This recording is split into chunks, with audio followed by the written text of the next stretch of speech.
Komið sæl, synir Egils heilsa á þessari, fyrsti þátturinn á þessari haustvertíð. En þátturinn verður með svipuðu sniðu og verið hefur.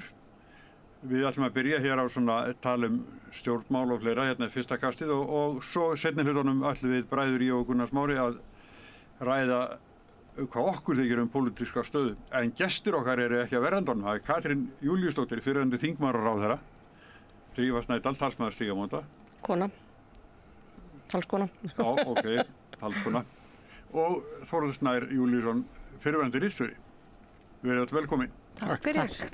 Heyrðu, VG að funda, að reyna að grafa sig upp úr hólunni. Hvað eiga þið mikla möguleika? Er þetta synd? Ég held að greining mumma hérna í ræðunni Guðmundar Inga formannsflokksins hafi verið bara nokkuð rétt. Annarkvort að fara í sókn eða pakka saman. Og það svona svolítið annar tónn hérna í þessum ályktunum allavega sem ég sá frá þessu fundi. Þau eru til dæmis að fordæma ákvörðun þáverandi utanríkisráðherra Bjarna Ben að hætta fjárstuðningi til UNRWA út af Palestínu. Og svona, er þetta svona sterkt? Já. Sem svolítið áhugavert sko, að taka svona sterkt til orða, þannig að þau eru allavega að reyna að spyrna við fótum og sem segir mann að þetta verður svolítið áhugaverður pólitísku vetur og áhugavert pólitískt samstarf í ríkisstjórninni. Haldið að hafi trúverðuleika? Ég veit það ekki. Náttúrulega kemur í ljós meðan að vetum, maður veit ekki alveg hvernig þetta verður, en ég held að þetta getur orðið frekar skelfilegt ef að ríkisstjórnarsamstarfið heldur áfram. Umboðslaus ríkisstjórn og allir að missa völdin og það verður svona krampakenndar ákvarðanir sem verður reynt að þrýsta í gegn. Vanheilög bandalög eða vanheilög málamiðlanir sem verða gerðar. Þú fær þetta og ég fæ þetta og eitthvað svona pragmatísk stjórnmál. Þannig að svona þessi tónn sem flokksráð VG var að slá þarna í gær, ég held að það verði nú líklegra en ekki að þessu verið slítið. En dæmi sem þú tekur svolítið billegt vegna þess að hann stoppar framlögin en síðan halda þau áfram stuttu síðar. Þannig verður það að fordæma eitthvað sem er búið og gert. Já. Þetta er bara eitt af mjög mörgu sem ég allan að staldraði við því að lesa þessar ályktanir. Bæði almennt, ég er svona sammála Drífu með það, almennt virðist vera að þau eru að slá aðeins harðari tón í því að skilgreina sig fyrir það sem þau voru en hafa ekki verið í töluvert langan tíma. Og umfram það sem Sjálfstæðisflokkurinn er að gera. Það er að skilgreina sig meira til hægri. Og svo er margt sértækt sem er bara snýra málum sem eru stór mál í þessu ríkisstjórnarsamstarfi. Þarna eru svo mjög skýrt tala til dæmis vindorkumál sem er mikið mál fyrir Sjálfstæðisflokkinn og það er tilbúið frumvarp sem náði ekki í gegn á síðasta þingi og Sjálfstæðisflokkurinn leggja mikla áherslu á að ná í gegn sem er þannig að það veitir þá ráðherra orku og umhverfismála heimild til þess að taka vindorkuverkinni fram hjá rammaáætlun og vísa þeim beint í sveitarfélaga og það vita það sennilega flestir að sveitarfélagastigi á Íslandi er kannski ekki það sterkasta þegar kemur að standa í lappirnar gagnvart fjársterkum aðilum sem eiga mikið undir og það eru einkaaðilar sem bíða hérna í röðum eftir þau að fá að fara á stað með veikburða sveitarfélög líka, fámenn og bara með litla sérþekkingu og sveitarfélögin er allt og mörg og mörgum þeirra er bara of lítil stjórnsýsla, það er eðlilega of lítil stjórnsýsla til þess að vera með sérfræðiþekkingu til þess að takast á við þessi mál og þessir einkaaðilar vonast til þess að fá leið til þess að glíma innvörungu við sveitarfélögin fram hjá rammaáætlun. Samkvæmt ályktunum sem VG var að birta núna helgina þá ætla VG bara einfaldlega ekki að hleypa þessu í gegn ef þau standa við sínar ályktanir og mikill og harður tónn sleginn það að orkuvinnsla, framtíðar orkuvinnsla og leyfi til orkuvinnslu eiga að vera í opinberri eigu. Það er verið að segja þarna raunverulega ef það á að fara í vind þá á Landsvirkjun að gera það og engin annar. Og það verður pólitískt áhugavert og er alveg mál sem gæti nýst til þess að slíta ef vilji er til. Það er líka verið að tala sjávarútvegsmálin sem Svandís búin að vera að vinna að allt kjörtímabilið og eru núna á borði Bjarkeyjar og að hún eigi að fylgja þeim í gegn. Þarna er að tala aukna gjaldtöku á auðlindina, það er verið að tala auki gagnsæi og nýja skilgreiningar og tengdum aðilum, allt mál sem stórútgerðin er mjög á móti og ekki verið rosalega mikill salur hjá Sjálfstæðisflokknum.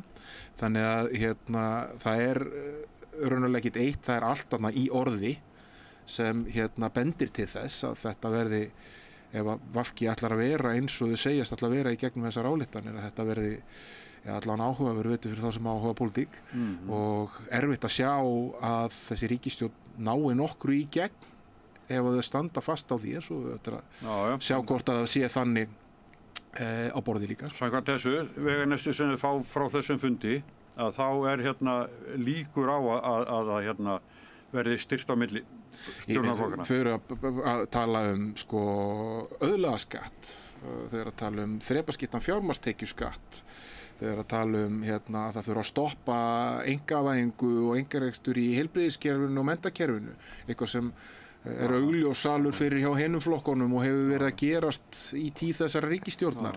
Það er verið að tala miðhálendisþjóðgarðinn sem var svona stóramálið á fyrra kjörtímabilinu og núna einhvern veginn hann verði að verða veruleika.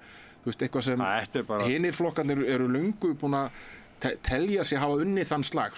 Þetta sé bara, þannig að það er verið að tefla rosalega mörgum málum sem hægt er að segja bara, við verðum að fá þetta svona, annars eru við bara farin.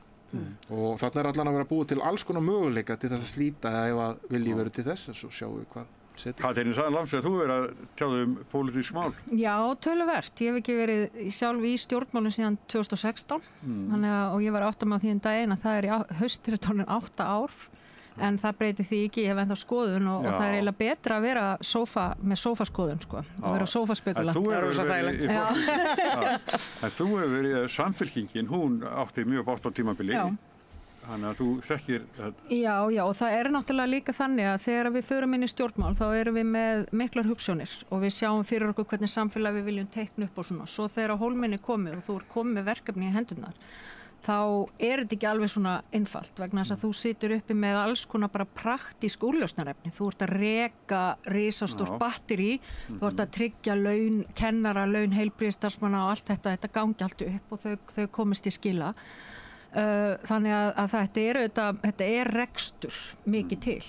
En svo hins vegar þá verður þau samt að gæta þín, að gleyma þér ekki í rekstrinum svo að hugsuninna bara hverfi af því að þú verður svo upptekinn á dagstælega baslinu og það er svolítið það sem að mér hefur svona aðeins fundist í umræðu að því þegar þessi ríkisstjórn myndu þá var ég svolítið áhugasöm vegna sem ég varst áhugavert að það kæmi ríkisstjórn eftir mjög mikið deilutímabil sem í raun og veru tæki yfir allt spektrumið í pólitíkinni. Mér varst áhugavert að sjá hvort að það geti leitt til eitthvað svona minni polariseringu í umræðunni og við getum náð eitthvað svona meiri málamiðlunum.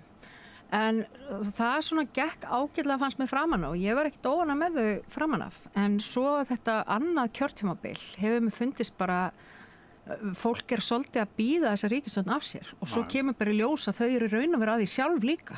Þau eru bara að segja það beinlínis og að þetta get ekki taldið áfram og svo framvegis en hvort að þau slíti í þeirri stöðu sem að flokkarnir eru í núna í könnunum finnst mér erfitt að segja.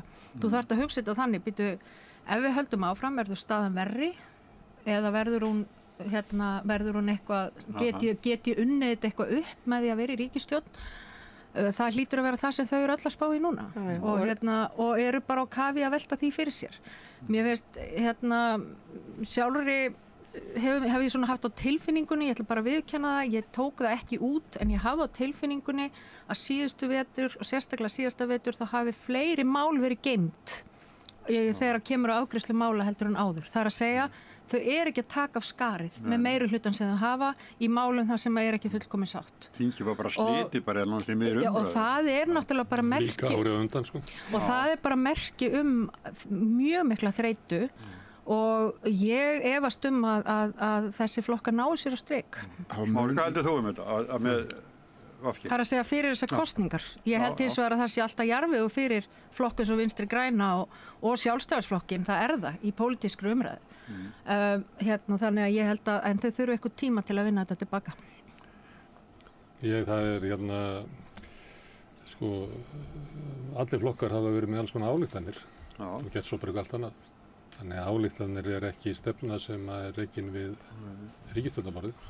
En ekki hættulegt þegar Ég hlustaði aðeins á fórustuna þannig, bæði nýja og gamla og tilvonandi eiginlega. Það var viðtal við Guðmund, Mumma og svo við Svandísi sem mögulega næsta formann og svo Steingrim, formann þar undan, það bara Katrínu. Mér heyrðist á þeim að sko, til dæmis á Svandísi að ætla að klára verkefnin og bara tala eins og ráðherra. Það væri að tala verkefnin og ég kannski möguleiki á kosningum eftir ár eða svona vorið. En mér hljómaði bara, og það mér veist að vanta segjum að VG hafi verið á rangri leið. Þá ekki nóg að segja að við erum svona og þetta stefnan okkar þegar þú hefur ekki fylgt þið eftir. Þá þarf að koma með eitthvað svona, já við erum svona, ætlum að fara þessa leið, hefðum átt að fara hana og við okkur hraktist af leið og við ætlum að snúa tilbaka. Það var ekkert svoleiðis í neinu sem ég heyrði neitt segja þannig. Sko. Þannig það ekki meiri segja með að fara í rætunar sem nú sama og Samfylkingin sagði. Að fara í rætunar sem að Kristján Frosta hefur verið að segja að í því fólst samt svona það var afgerandi þau hættu því sem höfðu verið að gera og ég menna það sjást bara þegar Helga var að hætti í flokknum og svona það stefnubreyting þar. Skilaboðin frá þessu fundi raunverulega að við ætlum að gera allt sem við höfum gert, við ætlum ekki að hætta neinu sem við höfum verið að gera. En þú veist, við ætlum bara að leggja áherslu á eitthvað hvað við erum að því að þú miskilur aðeins hver við erum. Alltaf við ætlum að leggja meiri áherslu á það.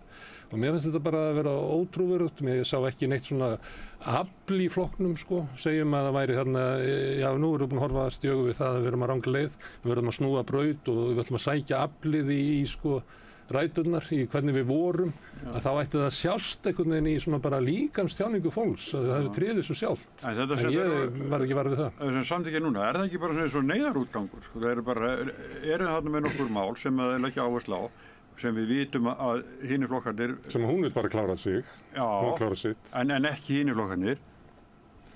Að stoppa þá. Þið myndust á sko, hvernig þinglokkin hafa verið í síðustu 2 skipti á ári og þau bara rétt, sem þú sagðir, þetta var svona líka í fyrra að þá voru þau búin að rífast í tölvöra tíma og svo bara var eins og þau nefndi ekki lengur að vera saman í herbergi og fóru. Meiri sem fyrir kostingarnar. Núna í ár, þá heyrðum við úr stjórnarandstöðunni að þau hafa aldrei tekið jafn létt þinglok bara nokkru sinni. Þau komu bara, þegar það komið á formannslevel, þá bara lögðu þau fram allt sem þau vildu og þau fengu það vegna þess að stjórnarþingmönnunum eða þeim ráðamönnum í stjórnarflokkum, þeir lá svo á að komast í frí, ekki frá stjórnarandstöðunni, heldur frá hverjum öðrum. Og svo hefur sumari farið í það að vera með einhverja svona pillur og eitthvað svona, eitthvað fyrir til heimabrúks og svo við talum við Hildi Sverrisdóttur þar sem hún voru við talum okkar og sagði bara kemur ekki til greina þetta ríkisstjórnarsamstarf verður aftur og svona. Og Bjarni búinn að taka undir það. Staðan þannig að það hefur ekki verið jafn óvinsæl ríkisstjórn á Íslandi í 15 ár. Ekki frá ríkisstjórn Geirs H. Haarde og við skulum muna við hvaða aðstæður hún fór frá. Og þá erum við búin að fara yfir sko allan skala, búið að vera ansi mikið á óvinsælum ríkisstjórnum þarna á milli og mikill pólitískur órói. Þetta sko hvað stuðningur ríkisstjórnar komin í 27% eitthvað slíkt. Sjálfstæðisflokkurinn er aldrei mælst minni. VG að mælast úti í marga mánuði. Framsókn fekk sína verstu mælingu frá upphafi í Gallup-könnun núna í júní. 6% Það voru 6,6%. Þetta staðan. Og kortir í að miðflokkur verið stærri sjálfstæðisflokkur. Þetta virðist bara hanga og við miðflokkurinn náttúrulega tvöfaldur Framsóknarflokkurinn líka. Skulum munna það. Það er mjög merkilegt. Þannig að þau eru að reyna að hanga á þessu og vonast eftir góðu veðri en þau vita ekkert hvernig þau að framkalla þetta góða veður og eru bara einhvern veginn að vonast til þess ef að verðbólga tikkar niður og fari að ganga eitthvað vaxtalækkunarferli að það gerist eitthvað en ég meina það er bara mjög basic hagfræði að fólk mun ekkit finna það fyrir 12 mánuðum eftir að það byrjar, skilur, í vasanum. Þau mun ekkert fá þessar veðurbreytingar á þeim grundvelli. Þannig að sá tími er bara liðin, jafnvel þótt þraukju út sko allt kjörtímabilið fram á næsta haust. Ég var spurður í einhverjum öðrum þætti sem ég fór í daginn, sko, hvenar er líklegast að vera kosið. Mér finnst sennilegast að vera næsta vor og þau munu gera það undir þeim formmerkjum að þau séu samt að klára kjörtímabilið, en færa kosningar aftur á þann stað sem svona lagaumhverfið og hefðin ætlar þeim að vera og segja samt sko að við slítum ekkert, en þau geta ekki hangið saman inn á haustið 2025 og alltaf fara að leggja fram fjárlög þá aftur og fara síðan í kosningar. Ég sé það bara ekki gerast. En ég velta aðeins fyrir mig núna, hvað muni gerast í haust þegar að þú ert með stjórnarflokkana í þessari stöðu, það sem að sko á kosninga framundan, hættan, að þú fórst að tala vaxtalækkunarferli mögulegt framundan og verðbólga niður og svona, hættan er að menn fari í gríðarleg útgjöld og menn fari í gríðarlega mikil sko, ríkisútgjöld sem að síðan vinnur gegn þessum markmiðum. En það er alltaf. Allir kosningavetur eru þannig að það er ekki einhverja allar ráðurinn að fara að eyða peningum núna, það er bara alltaf. Já, en svo er spurning, náðu saman þessu útgjöld, þú veist, við erum að tala að þau ná ekki saman nokkuð skapaðan. Ég má eyða þessu, þá má þú eyða þessu og þá leifum hún með eyða þessu. Við munum mögulega að sjá þannig vetur. Þannig eru allir kosningavetur. Þá vinnur gegn aðalmarkmiðinu sem er það að láta fólk hafa þá tilfinningu að það hafa það betur og það er augljóslega ekki að ganga að óvinsælasti stjórnmálamaður, nánast Íslandssögunar sem orðinn forsætisráðherra ítrekað að segja það í ræðu og riti að við bara skiljum ekki hvað við höfum það gott. Fólk bara er ekki að kaupa það sér vaxtakostnaðinn sinn, hvernig hann hefur aukist 20% á mjög skömmum tíma og hvaða áhrif það hefur á bara dagsdaglegt líf fólks og getur þeirra til þess að lifa sínu venjulega lífi. Þetta er svona bread and butter stuff, sko. Þetta er bara lífskostnaðar krísa og ef að þú ferð í okkur útgjaldafyllir til þess að fjármagna einhver framsóknar loforð, einhver töfrabrögð til þess að tryggja einhver nokkuð prósent í viðbót, þá vinnur þú gegn þessu. Það vinnur gegn því að verðbólgan verður þrálátari enn þrálátari og ég menn við erum að horfa samkvæmt áætlunum núna, bara fjármála áætlun, að þetta verðbólgutímabil standi yfir í 80 mánuði sko, frá því að við vorum síðast í verðbólgumarkmið og þangað til við höfum að ná því aftur. Það er bara eitt lengsta svona verðbólgutímabil sem Ísland hefur átt. Það er ekkert smá tímabil og þannig að ef þau fara það sem ég er svo sem alveg sammála er alveg sennilegt, það er alltaf gott trikk á kosningarári eða miklum peningum til þess að kaupa atkvæði, en þá ertu samt sem aður að draga úr líkunum að því að þetta er svona aðalmál sem snerti flesta og verður efst á baugi í næstu kosningum. Ég held að það sé algjörlega og einhver kannski ekki vilja Seðlabankans til að fara í vaxtalækkunarferli. Nei, ég meina, hann mun bara ekki gera það. Ég óttast að, það verði þetta mál náttúrulega hagur heimilanna og fólk er að losna undan föstu vöxtum og fari breytilega og heimilin að taka gríðalegt högg. Ég óttast líka að það verði útlendingamálin sem verði stóri þátturinn og það er svona race to the bottom núna hjá nokkrum flokkum. Hver ætlar að vera anstíkilegra manneskja gagnvart þeim sem leita hér hælis og rosalega dræmt viðnám verði ég að segja og rosalega sorglegt að til dæmis samfélkingi virðist ætla að keyra jafnaðarmennsku án mannréttinda vingils sterks sem er ekki gott.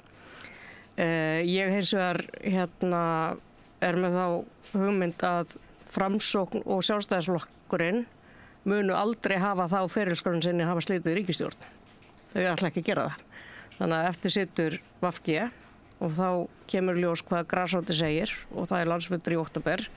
Þannig að ég er með þá kenningu annarkvort vera kosningar í október, nóvember eða í maí. En þá þarf að koma eða byltingin í flokknum, bara að fella þessa fórustu sem að dróða okkur út í þessa eyðimörk. Já, eða fórustan að leyfa því að gerast, ég veit það ekki. Sérðu það fyrir þér? Ég veit það ekki. Mér finnst það að vanta svolítið. Já. Það er tvennt í stöðunni. Annarkvort lufsast þessi ríkisstjórn áfram fram í maí eða VG er náttúrulega í þeirri stöðu þau hafa engu að tapa. Þetta með að fara í ræturnar, af því að þetta er svona, Þetta oft notað í matargerð, af því að matargerð spillist, af því að hún fer fram í svona dýrum veitingastöðum og hún bara spillist og endar með því að verða eitthvað svona asnalega réttur með einhverjum fróðum fyrir einhvern ríkan kallins að borða. Og þá fer matargerðamennin alltaf og leita rótum, og þetta heitir bara Cuisine Nouvelle í Frakklandi til dæmis alltaf að fara aftur út í héruðin, aftur til mömmu og finna einhverja svona rætur hvernig matargerð raunverulega að við sitjum hérna saman og verum að borða og njótu félagsskapar og verum laus við þennan einmanna ríka kalla á veitingastaðnum. Og besti svona rétturinn sem að segir þessa sögu að hann reyndar ítalskur, Marchesi sem var kokkur og hafði verið menntaður í Frakklandi og kom og næstu í svona höfundur svona ítalska eldhússins eins og við höldum það eftir að svona þjóðflutningarnir verða svona kringu 1950 út af iðnbyltingunni í norðurinn og allt það. Stórkostlegur listamaður. Hann fekk svona, hugsaði, við erum búin að tapa, þetta bara orðið rugl sem við erum að elda og hann bjó til eitt rétt þar sem hann gerði risottóið sem að mamma hans hafði alltaf gert og bjó til fullkomið risottó sem eiginlega bara grjónagrautur sem bara einfaldasti matur sem hægt og setti svo eina gullþynnu ofan á það. Og þetta náttúrulega frægur réttur í Íslandssögunni af því að þetta borðaði fólk á vegum Landsbankans 2008 og allt var þið voru að éta gull. Raunverulega var rétturinn að segja það að einfaldleikinn og eitthvað sem við eigum inn í rótunum okkar, það gullið okkar. Og þegar ég var að hlusta á fólki koma og tjá sig flokksráðsfundinn á VG, þá var ég alltaf að bíða eftir því að kæmi með hennar rétt, sko. Hvað gullið okkar? Sko, hvað það sem að þessar rætur sem eru þannig að þau getur læknað þetta ástand sem við eigum við í dag? Og ég heyrði það ekki. Ég sá bara fólk koma, það var kannski að minnast á risottóið, en það var komið með fróðuna og vildi hafa allt draslið með líka. Þannig að maður bara vantar í þetta uppgjör. Það er ekki nú ágerandi. Það vantar uppgjörið. Ég meina, og ég held að VG gerði það, þau klöppuðu Katrínu. Já, ég held að VG ráði til þess ekki við það, að gera uppgjör við pólitíska arfleið Katrínar Jakobsdóttur. En nú er ég nú ekki í Vinstri grænum, en ég hins vegar ætla aðeins að taka upp hanska fyrir þau vegna þess að ef maður horfir samt tilbaka yfir þessi 2 kjörtímabil, að þá er einn málaflokkur þar sem að þau sem hefur verið þeirra hjartansmál og það eru þessi virkjanamál, þau hafa svona freka verið á stopphnapnum þar í gegnum tíðina, þeim hefur alveg tekist það í gegnum þessi 2 kjörtímabil. Það hefur bara mjög lítið gerst í virkjanamál. Og það 3,5% fyrir það. Skilurðu, en bara ef við horfum á málefnin, að því þú ert að segja það sem þú skrifar og það sem þú gerir, að þeim hefur þó tekist það í þeim málaflokki. Þannig að við séum nú svona aðeins sanngjarnt gagnvart því. Nei, en staðan þeirra er svo að þau koma með, þetta höfum við gert og fá 3,5% frá almenningi. Já. En það sem þú ert að leggja til að þau er bara að leggja enn meira áherslu á það sem þau gert. Nei, ég er ekki að leggja neitt til, ég er að segja að því þau hafa þó að minnstakosti staði vörðum það að menn hafa ekki virkjað í þeirra tíð. Menn hafa ekki raskað náttúrunni umfram það sem að gert hefur verið áður og það er svolítið það sem að þau hafa verið staðið fyrir. Það sé alveg hægt að bæta við þetta eins og þau gerðu og mummi gerði í ræðinu sinni að ég meina pakkinn sem fór, kjarapakkin sem fór inn í síðustu kjaraviðræður, hann er mjög á þeirra forsendum, þau ná til dæmis sinn hlutum eins og þessum gjaldfrjálsu skólamáltíðum sem er svo mikið hittur í beinum margra sjálfstæðismanna þeir sofa alla á nóttunni. En það er þrátt fyrir þetta þá leggja þeir sem gætu hugsa sér að kjósa á VG það heildarmat á frammistöðu flokksins yfir þessi 2 kjörtímabil að hún hefði verið afleidd og rosalega stór hópur sem hefur farið sem var gildandi þarna í langan tíma og rosalega stór kjósendahópur sem er búin að ákveða að hann ætla ekki að treysta þeim aftur.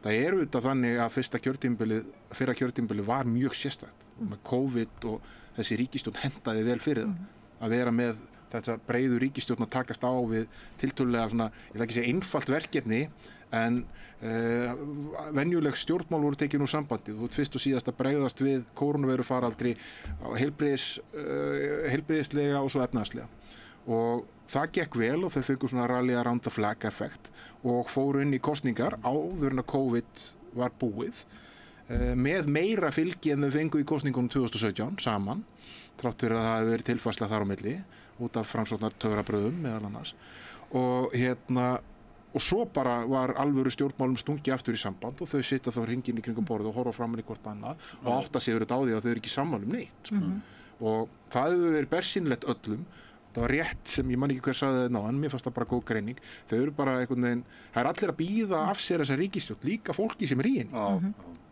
Og af hverju þau eru að halda áfram, eina svona ástæðan sem ég einhvern veginn lenda á það bara að svona sólkerfið í kringum þetta, fólki sem einhvern veginn hefur lífsviðurfærið að þessu, þingmenn sem sjá fram á að þeir mun ekki frá endurkjör, ráðherrar sem kunna vel við sig í ráðherrastólunum, allt starfsfólki sem í kringum þetta vill bara einfaldlega ekki sleppa, alveg strax. En launaða forysta hefur bara mikil völd í flokkunum. Það engin einhvern veginn önnur ástæða til þess að halda áfram svona hjónabandi þar sem annan makinn búinn að sofa á sófanum meira og minna í 3 ár, sko.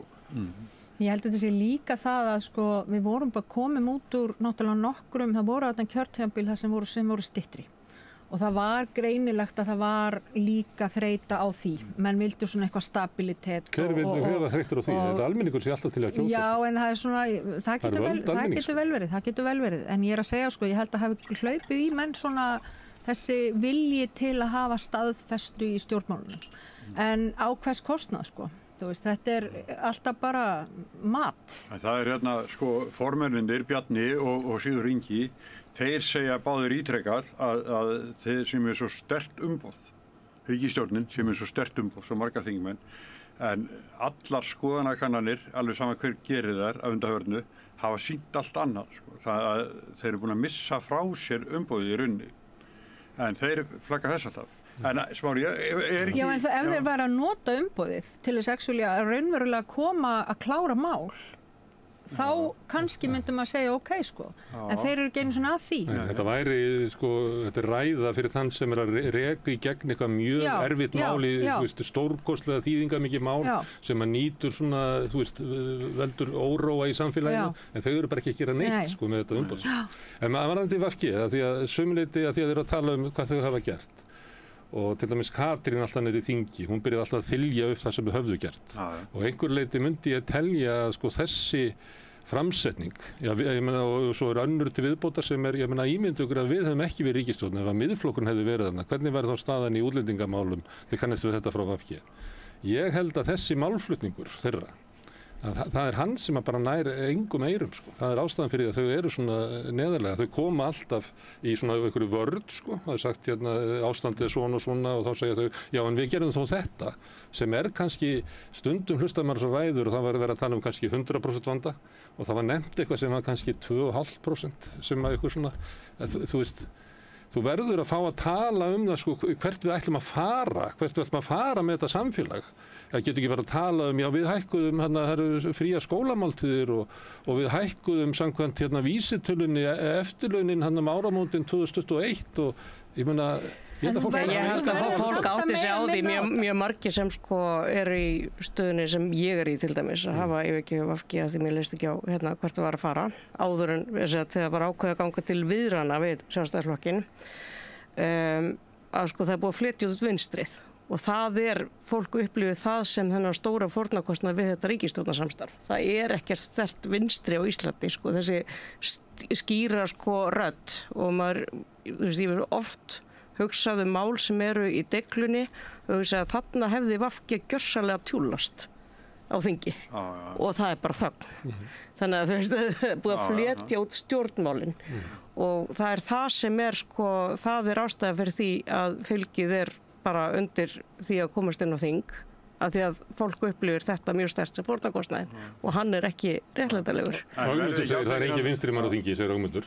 Björg Elnesdóttir, framkvæmdastjóri Landverndar, það segir að það er engin umhverfisverndarsinni á þingi og ég menna það er náttúrulega það sem gerist þegar stjórnvöld eru svona samansett, þetta fletur út en hins vegar virðist sko hægrið hafa elst og það er náttúrulega einhverju straumar utan líka sko, það er stemningin í Evrópu og eitthvað sem að hélt að við gætum einhvern veginn frestað eða jafnvel dregið úr hérna á Íslandi en það er í rauninni það sem við erum að horfa á, hægrið hefur elst og vinstri að fletast út þannig að og það er ekki góð eftirmæli með vinstriflokki. En á móti kemur við langar með að segja að sko það er líka sko viljum við hafa á þingi þegar þú er komin í þá stöðu að raunverulega vera í ríkisstjórn og fara að gera eitthvað hefur þá mikið svigrúm til að halda áfram bara gagnrýna og tjúllast, skiljið? Þú ert bara í verkunum. Sko, það þarf alltaf að vera öflug stjórnarandstaða. Ég held að við verðum að vera sammála um það. Ég held að eina leiðin til þess að sko, fyrir vinstriflokk til að gangast inn í ríkisstjórn, og ég ekki þar að vinstriflokkar eigi aldrei verið ríkisstjórnum, sé með vinstri áherslur. Já. Og það þarf þá bara, ég meina, eina leið VG til að fara ríkisstjórn aftur að semja það fyrir kosningar með vinstri, með Samfylkingunni, Sósíalistaflokknum, einhverju sem verða hugsanlega á þingi og segja bara við ætlum að mynda ríkisstjórn svona eða ekki. Þetta finnst mér áhugavert vegna þess að ég farin að hallast að því að það eigi að vera blokknast. Menn eigi bara að segja þetta verður svona, við vitum nákvæmlega fyrirfram að hverju gengið og það verður blokk. Það liggur fyrir núna 2 af 3 stjórnarflokkunum sem viðbragð við þessu vorum að tala um áðan, þessu viðtali við Hildi Sverrisdóttur, þingflokksformann Sjálfstæðisflokks og svo viðbrögðum formanns hennar við því að þetta stjórnarsamstarf kom ekki til greina aftur, bæði VG og Framsókn voru mjög fljót að segja bara við göngum óbundið til næstu kosninga. Já, mjög áhugavert. Og eru búin að leggja það bara upp að það verði þannig að ég held að sé algjörlega útilokað út frá því að það verði einhver blokkamyndun miðað við það sem þið hafa sagt. Það er auðvitað rétt að það er þessi svona innflutningur á þessari menningarstríðspólitík sem er grasserandi í Bandaríkjunum, í Bretlandi og víða í Evrópu þar sem áherslan er á að svona búa til eitthvað svona við og þið stemningu og þar sem útlendingar sem koma hérna til þess að leita sér að betra lífi eru þeir sem eru að ræna aðra viðkvæma hópa einhverjum lífsgæðum.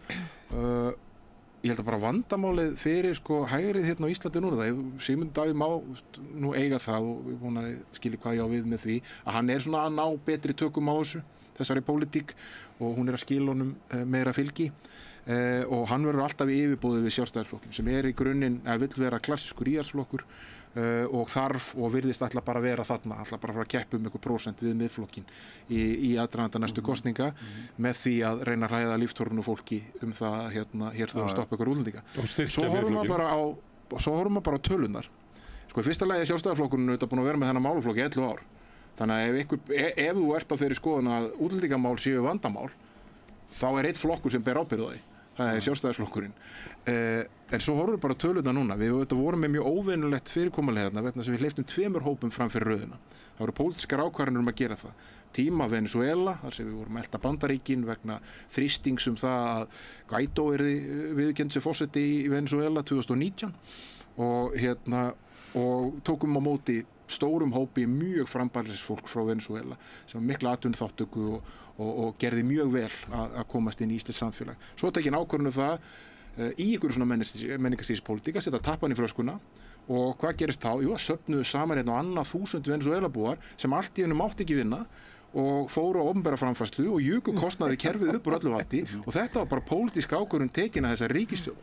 Og af ráðuneytum eða undirstofnunum ráðuneyta sem Sjálfstæðisflokkurinn stýriði.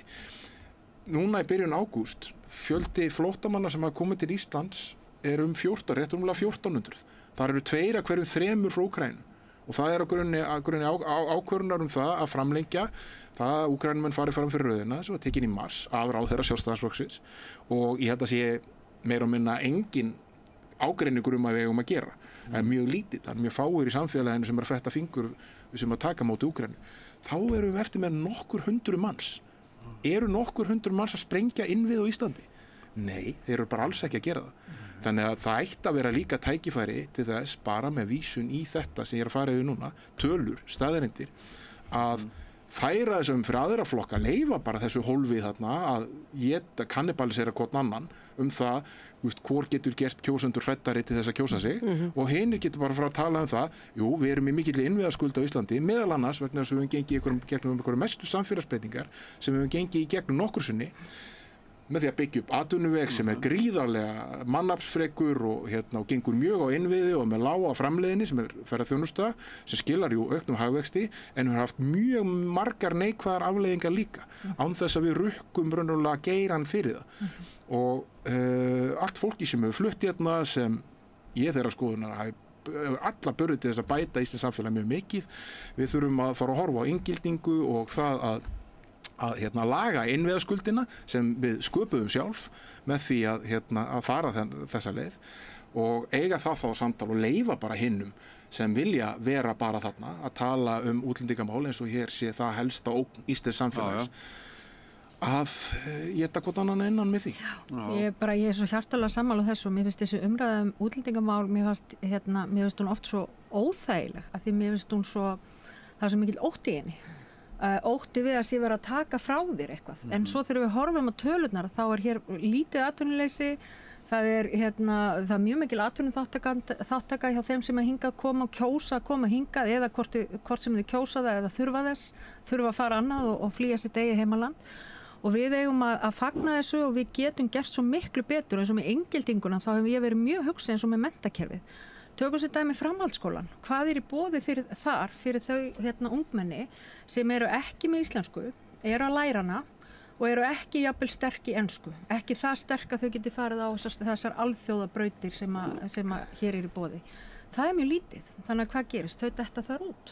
Við þurfum að passa upp á þessa hluti. Við þurfum að finna leiðir fyrir yngra fólki sem að koma hingað til þess að geta orðið raunverulegi þátttakendur. Af því að ef við horfum bara á til dæmis framtíðina að þá hætt á því að við séum að búa til alveg gríðarlega stéttskiptingu sem byggir á því hvort þú ert hér aðfluttur eða ekki.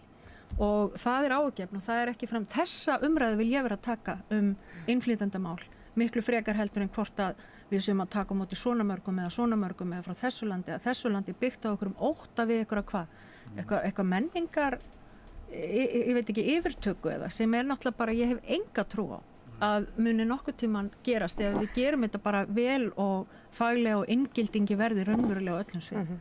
Ég ætla að fá tækifæri að því að við erum líka útvarpi. Gestir okkur Katrín Júlíusdóttir, Drífa Snædal og Þórður Snær Júlíusson. En það mikið í pólitíki, en í þessari viku sem nýbyrjuð, þá verður, það ekki vaxtaákvörðunardagur á miðvikudaginn. Já. Og ég heyri á ykkur að það reiknar engin með því að stýrivextir verði lækkaðir. Er það? Nei, ég meina það ekkit sem bendir til þess. Seðlabankinn búinn að gefa leiðsögn það hvernig hann að hugsa þetta. Og meða við hvar við erum stödd, þú veist, þá ef hann ætlar að standa við þær yfirlýsingar sem hann hefur gefið áður í yfirlýsingum peningastefnunefndar, þá hann ekki að fara að lækka vexti núna og þá erum við búin að ná heilu ári á þessum svimandi háu vöxtum og það ekkit fyrirsjáanlegt að svona kannski helstu drifkraftarnir í verðbólgunni það sé að fara að sjatna eitthvað rosalega mikið í þeim, sérstaklega á húsnæðismarkaði. Getur verið að bara fólk bara hafi farið, sé bara fara, það nenni ekki að taka þátt í þessu, kannski út fólk að flytu bara eitthvað Norðurlandan eða eitthvað í Evrópu? Ég veit ekki, ég held ekki, það nú yfirleitt svona, yfirleitt gert meira úr þeim sögum heldur en efnistanda til. En það náttúrulega nokkri hluti sem gerast, ég meina Grindvíkingar koma með 60 milljarða inn á húsnæðismarkaðinn og auðvitað hefur það áhrif, það hlýtur að segjast. Og svo voru kjarasamningar og þeir voru mjög hófsamir og það var til þess að leggja lóð á vogarskálar vaxtalækkana. Ég held hins vegar þetta sé svolítið svona, og nú rosalega gott að vera veitur eftir á, ég náttúrulega kom ekki að þessu samningum, en þeir voru það hófsamir að millistéttin hugsar, nei anskoti, við ætlum að sækja meira. Þannig að þetta svolítið svona býtur svolítið í skottið á sjálfu sér að þeir voru það lágir að, eins og ég segi, þær stéttir sem hafa færi á að sækja meira, þær gera það. Hvort sem það í einkasamtölum inn í fyrirtækjunum eða í kjarabaráttu eins og við sjáum núna lækna og kennara og svo framvegis. Þannig að þetta við erum pínu fórnarlömb of lágra kjarasamninga á almenna markaðnum, myndi ég segja, og ég ekki að gagnrýna þessa samninga per se, ég bara að segja svona þegar maður lítur í baksýnisspegilinn þá meti ég það þannig. Og það náttúrulega drifkraftur að verðbólgu líka. Já. Og það ekki til hagsbóta fyrir þá lægslaunu, það til hagsbóta fyrir millistéttina sem nær alltaf einhvern veginn nær að semja án þess að vera í spennitré. bara burt sér frá öllu hvað svona hátt vaxtastig hvað það hefur neikvæðar afleiðingar til svona langs tíma, að þá skil ég mjög vel þessa kröfu þeirra sem stóða síðustu kjarasamningum að það verði farið í þetta vaxtalækkunarferli. Til þess voru þeir gerðir. Þau stóðu við sitt. Og mér finnst það eitt að mér finnst svona þurfa að koma eitthvað vínt til þessa hóp sem að raunverulega fór af heilindum inn í þær viðræður með þessar forsendur að leiðarljósi. En svo á móti kemur það sem við ræddum áðan að það náttúrulega óvissu uppi, kosningaár, hver verða ríkisútgjöldin og svo framvegis að það þarf að koma, þannig að maður veit ekkert hvað þeir munu ákveða að gera á miðvikudaginn, víst að þeir fóru ekki í þetta ferli í hvað var það mars þegar menn voru ekki alveg sammála í nefndinni. Það var atkvæði greitt gegn ákvörðun að viðhalda þessu. Þannig að þá strax voru komin upp 2 sjónarmið innan bankans það hvort að þetta haldi svo svona áfram eða færi vaxtalækkunarferli. Þannig að ég veit ekki akkur ætti þá að byrja núna þegar í raun og veru kannski meira óvissa heldur en var þá. Þannig að það erfitt að spá en við verðum bara að sjá hvað ákveða. Og stefnan sem Seðlabankinn rekur, hún svo að ég held að ekki 4% jákvæðir stýrivexti Seðlabanka sem heimsmet, Þórður getur leiðrétt ef hann þekkir eitthvað landa sem boðu upp á svona rugl. Þetta þýðir það að fólk að borga kannski 9% raunvexti á húsnæðisláni sinu. Fátækt fólk með yfirdrátt upp á svona 12%. Þetta náttúrulega 17%? Bara... Já, ég meina 17% að tala raunvexti. Já, fyrir ég. Og ég meina við búum í einhverju skrýpa landi sko. Og þetta kallað efnahagsstjórn. Við verðum líka að fara yfir þetta tímabil allt saman frá því að peningar voru gerðir ódýrari en nokkru sinni áður með mjög lágum vöxtum og svo yfir mjög langt tímabil þá eru rosa stórir hópar sem voru bara með mjög neikvæða raunvexti á sitt stað alveg rosalega eignatilfærsla á milli hópa.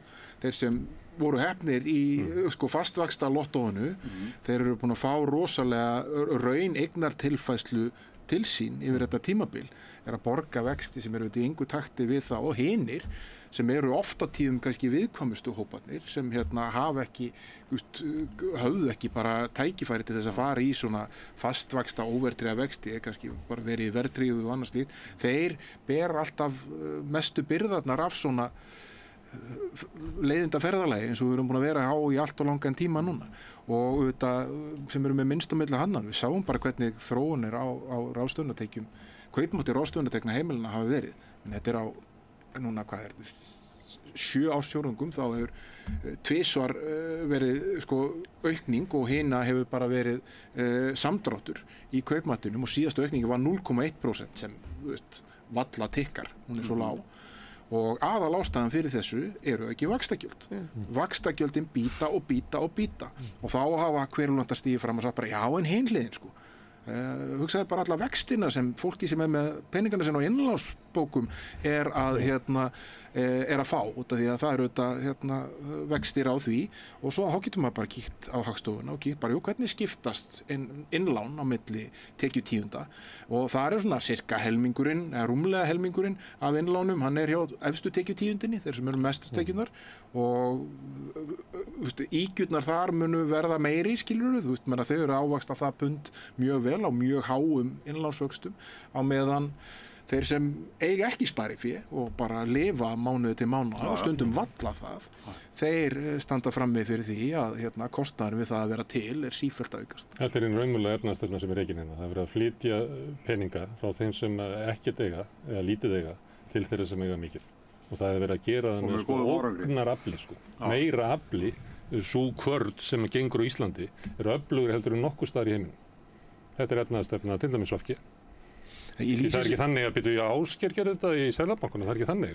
Ríkisstjórnin ber ábyrgð á efnahagsstefnu íslenska ríkisins. Ég stundum lýst þessu bara, það að reka íslenskt heimili stundum dálítið eins og að reka bara eitthvað vogunarsjóð. Þú þarfst að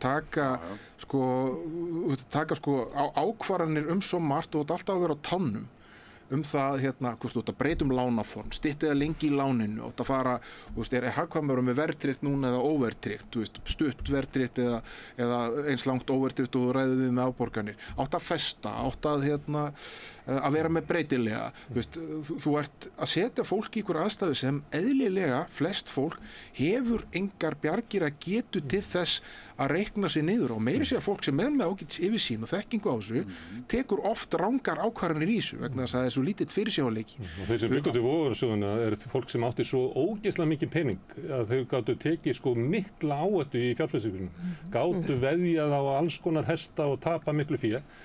Þessi aðstæði þrönguð upp á fólk á Íslandi sem á eiginlega ekki neitt. Þetta er bara galið sko.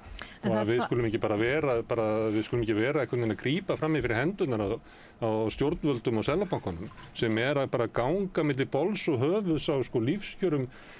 Svo fer þetta upp tekjustigann sko, einhvern tímann mun koma náttúrulega kennararnir og læknarnir og láta ekki bjóða sér þetta. Meðal annars vegna þess að þau finna það, hvernig sko hærri vextir að éta upp lífskjörið það.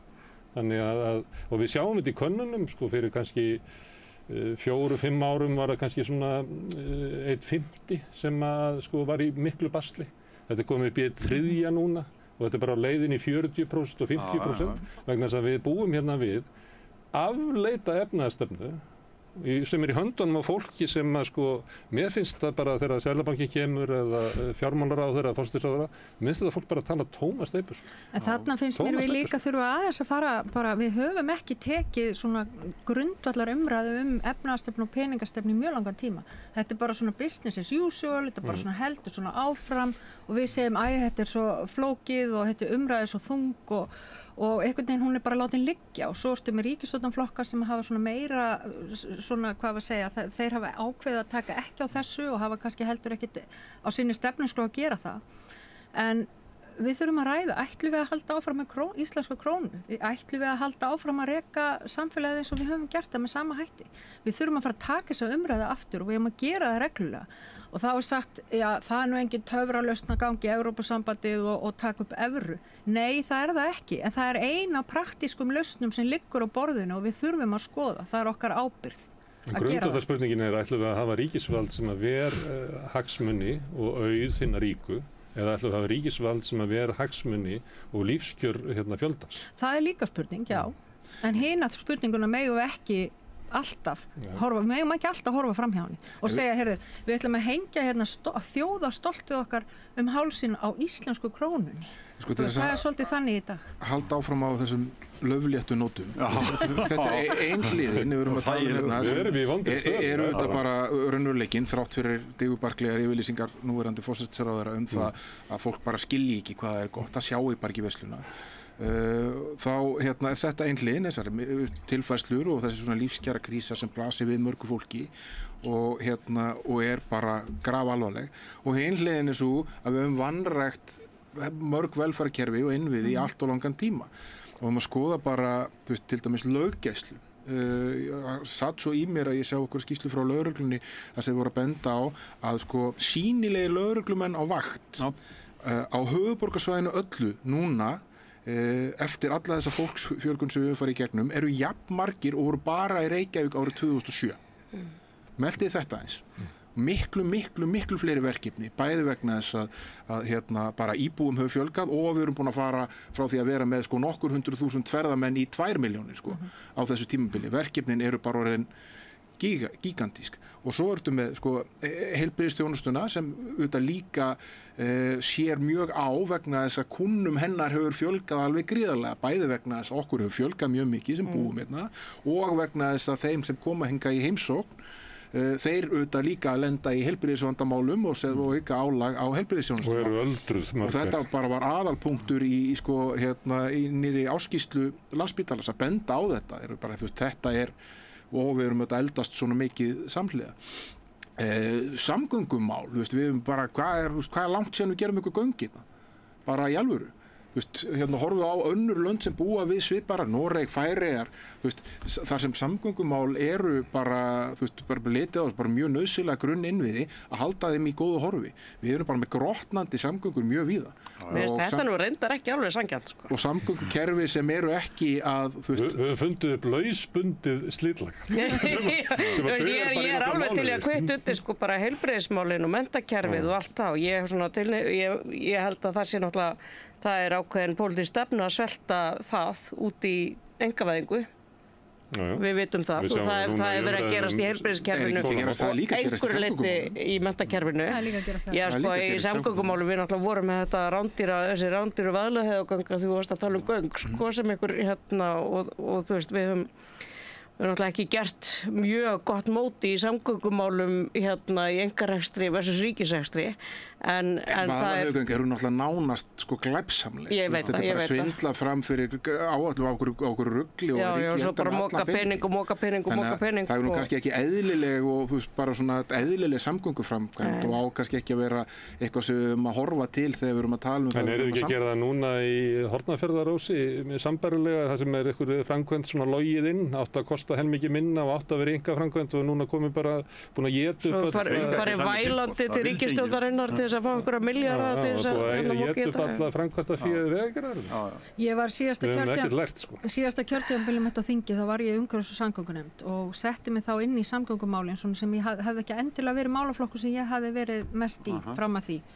Og það sem að truflaði mig var að ég hefði viljað sem stjórnmálamaður á þeim tíma í staðin fyrir að tala um þetta út frá því að það þurfi, það þarf nú að fara meir í þetta kjörtæmi, eitthvað svona skipting og eitthvað svona víl og díla um þetta, að ég fengi bara sem ábyrgur stjórnmálamaður að sjá kort um það hvar er álagið mest, á hvaða hlutum er álagið mest og hvaða stöðum og er samgöngukerfi þar getur það haldið, eða getur það staðið undir því og ef ekki þá verður bara komið svona rauð svæði, þetta er eins og bara við erum með rauð svæði í náttúruvernd að þá sé bara fókusinn þar og þetta sé svona svolítið innan gæsalappa automatist. Auðvitað það líka vera alltaf einhver samfélagsleg greining á því eins og til dæmis að það vera sameina sveitafélög eða það er eitthvað svona atvinnuuppbygging eða annað slíkt framundan að þá séum menn að horfa fram á við og styðja við það með einhverjum samgönguúrbótum en að við séum meira að hugsa þetta svona og þetta sé ekki alltaf,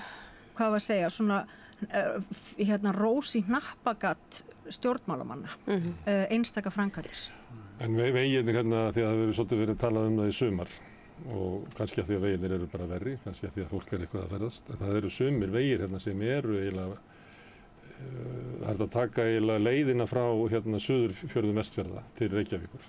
Það sem er verið að flytja fiskeldisfarma. Það sem einhverju trukkar spæna upp malbikinu eins og 20.000 jarísar. Og þegar maður er að keyra þessa vegi þá er þetta eiginlega ekki, mér finnst þetta að vera verra heldur en að bara, það minnir mig á bara þegar ég var bara barn og unglingur, Já, ég var að segja að ég er búin að keyra töluvert landi í sumar og ég hugsaði oft, þetta hafði gert vel. Þannig að ég er aðeins jákvæðari. Það er búið að malbika til Borgarfjarðar eystri til dæmis. Síðast ég fór þangað þá var það skelfilegur vegur. Og hringveginn, mér finnst þetta bara, ég man að ég hugsa oft bara, þetta er betra heldur en ég átti vona og betra heldur en ég var síðast. Drífa ætlar að verja það að við setjum peninga í samgöngur, það er að nota eitthvað annað.